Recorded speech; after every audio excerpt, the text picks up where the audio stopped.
Thank you very much, Harry, and welcome to my friends and colleagues. I'm Dr. Ferragamo. I will be your presenter for this audio conference. I do hope that you have your handouts because we will be using those as we proceed through the conference. Now, my first slide is for the topic of this presentation: correct coding for urodynamics in 2017 and 2018.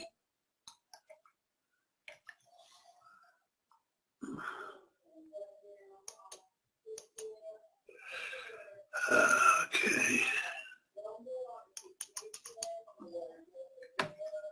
Now, office urodynamics is cost-effective in the office, but there may be a capital outlay for the equipment, especially brand new equipment, of $15,000 to $30,000. But the return on investment may be in 6 to 12 months, depending upon how often you use urodynamics in your practice. Now, urodynamics can be performed by trained ancillary personnel with some state restrictions. But you also may ask yourself, is urodynamic clinically useful for diagnosis and for patient management? Many offices do feel that it is clinically useful for diagnosis and for treatment. Now, who can perform a urodynamic study? Well, urodynamic studies may be performed by, again, it varies by state, by the physician, such as a urologist or urogynecologist, a non-physician provider, an MPP, such as a PA or an NP, can be performed by a trained registered nurse, a trained licensed practical nurse, and also urodynamics may be, in certain states, may be performed by a trained medical assistant and or technician. Again, in some states, the medical technician or medical assistant or technician are not payable when they perform urodynamics. Now, in New York State, a trained registered nurse or trained licensed practical nurse may perform urodynamics. However, a medical assistant or technician may not be able to be paid for doing urodynamics as a medical assistant or technician.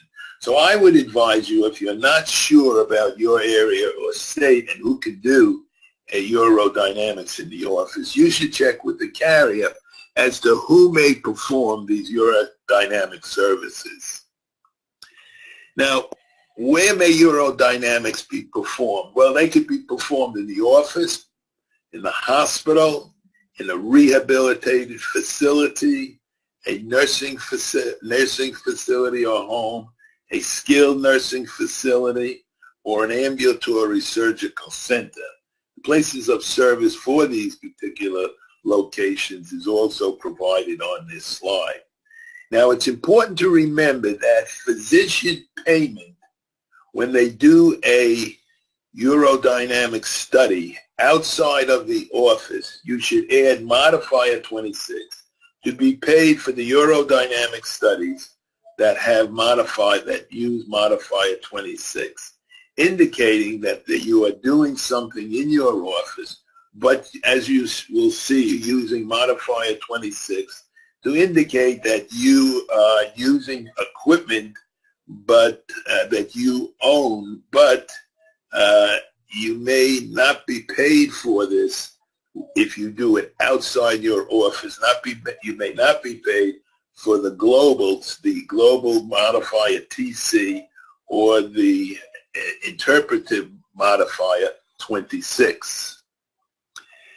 Now let's look at some revisions for urodynamics that occurred during the past couple of years. When the individual only interprets the results of a study and or operates the equipment, a professional component or modifier 26 should be used to identify these services. And we'll look at these as we look at some of the billing.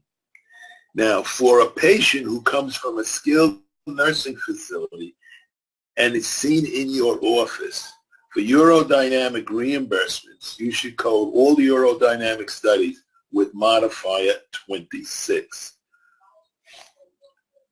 Now, more revisions of urodynamics. Urodynamics, the following CPT section of codes of 51725 to 51798 lists urodynamic procedures that may be used separately or in many and varied specific combinations.